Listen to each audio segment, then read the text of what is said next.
So let's talk a little bit more about Darwin's background. So Darwin, again, upper middle class, lower upper class background, living kind of in a country, had a gentleman's farm, at least his parents did. So he loved nature as a kid. Biologist at heart, naturalist at heart. But reality is, dad wanted him to make money. Dad was a doctor, grandfather was a doctor, so Charles Darwin's going to be a doctor. Actually went to medical school and did not like blood, did not like the surgeries without any anesthetics, and so he basically dropped out. And like any parent, they were up in an uproar. What the heck do we do with Charles? Now the problem is that they're looking for a career for him, and one of those careers, and people at that time anyway, if you wanted to do science, many of them, like Mendel, went into become clergymen, go into the seminary, because that is a way to work on this and still get taken care of. I'm sure Charles Darwin's parents were figuring out, oh, heck, we're going to have to take care of him the rest of his life. What can we do?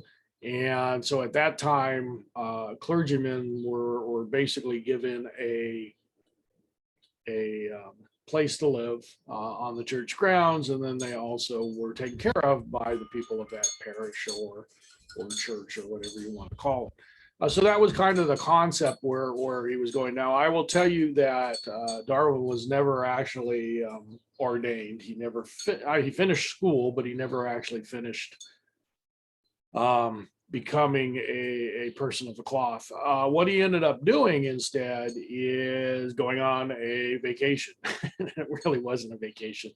But he was actually going on a trip called the HMS Beagle. So that is the name of the ship that he sailed on. And HMS means Her Majesty's Service. And so this is what he was going to do. And this journey was supposed to be about a 2 to 3 year journey. And the mission of the Beagle at that time, it was its second big outing, and it was going to chart the coast of South America looking for areas of trade, where they could make money. And so what actually would happen is they would have a bunch of people on the boat or ship, and they would be looking for things that obviously can make money of, things that you can use for trade. So they typically had a naturalist on there, and there was actually the ship doctor on the ship who was also a naturalist and thought that he could make his ways. It turns out that Darwin was a heck of a lot better at it, and the doctor really, because of his duties, couldn't get away from the ship. But really what he went for was he was a captain. He was a companion for the captain, Robert Fitzroy. Now, just make sure you understand companion, I may have different connotations today. What you have to realize is often captains of these ships would actually hire people to come on the ship to actually be a companion, somebody that they could spend time with. What you have to understand is during these long trips, could be 2, 3, this one ended up being 5 years, the captain is the highest ranking person on the ship. And because of the caste system where you had different levels of society, the captain was really only allowed to have dinner with the officers. And even then, the officers were people that took orders from him. So if he wanted to have any kind of normal social life, they would often have other people. And there was a painter on the ship and a few others that they would spend time with. Fitzroy was actually very religious. And so he liked the idea that Darwin was a clergyman. And so that helped kind of seal the deal. I will tell you that Fitzroy actually I had lots of conversations with Darwin to kind of help with his arguments for evolution. And Fitzroy actually committed suicide at the end of his life, thinking that he attributed it to the idea of evolution and against God. So here's the voyage. Here you can see it, all the things that they actually went to. And you're going to realize, if you look here, you can see them going up and down the South American coast, because that, again, really is what they were destined to do. But the Galapagos was really just kind of a quick stop, although he's known for coming up with his major ideas from there. Now, and I bring that up because if he had just went to the Galapagos and saw some stuff and went away, I'm not sure he would have understood the magnitude of what he was coming up with. But the fact that he had been to South America and seen lots of those species, and then seen similar species, but highly modified on the islands, it allowed for this thought process to get to the theory of evolution, or actually natural selection.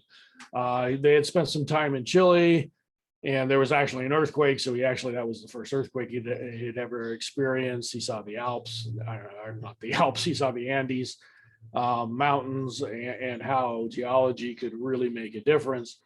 He also saw things like tortoises, and he saw albatross, and he saw iguana, all of these things on the South American islands. So when he got to the Galapagos and saw very large tortoises and flightless albatross and marine iguanas versus the terrestrial ones, he realized something must be going on. All right, and of course, he is well known for Darwin's finches, and there are actually multiple finches. And so what happened was he actually mis-ID'd some of these. The one on the bottom of it looks very similar to what we would call a grosbeak that's found out here, and that's what he had actually called it. It turns out it is a finch that has been highly modified. And so this has kind of been worked out now, that we believe an ancestor from Ecuador had been blown out there or multiple times, multiple colonizations. And because there's no birds on these islands, these birds began to adapt to all the different niches that are there. And so one ancestral finch has now become the 14 Darwin finches that we see today on the islands. All right. So again, and I want to make sure you understand, Darwin didn't understand what he had. He was back then, what he was doing is collecting them, which would bag them and tag them, he was shooting them, and writing a little bit of information and then sending it back to Europe, to England. And it was actually a curator at one of the museums that were going through that finally figured out what he had. And kind of explained to him, hey, and actually even some of his data, the collection data was not quite as good as it maybe should have been. And so there's some confusion early on where these birds, some of the birds that were actually living. All right, so Darwin's focus was on adaptation. And this is actually from chapter 1, just to give you to make sure you understand what natural selection actually is. Populations vary, you can see there's light and dark beetles here. What happens, the birds come in and they're eating. Well, the light ones are easier to see, and so they eliminate those, which means those traits start to disappear. The survivors are the ones that get to breed, and over time these beetles have adapted to a darker color. So that is the idea of this adaptation. And so what I want you to realize is Darwin wrote a book, and the book is actually called On the Origin of Species by Means of Natural Selection and the Preservation of Favored Races in the Struggle for Life. Very long. You can know it as The Origin of Species. That is really how everybody knows it. But technically, this is the long name. You notice it was printed in 1859. Actually, 1858 is when it was introduced to society. I will tell you that he had this book pretty much written, or at least the ideas scoped out by the time he got off the Beagle, and then it took him a while. So the question is, why did it take him 23 years to publish, 22 years to put it out there? And the reason was Darwin knew what it meant. Darwin knew, being from a religious family, being from an area, a group of people who did not think strongly of evolution, that he would be ostracized from society, and he did not want that.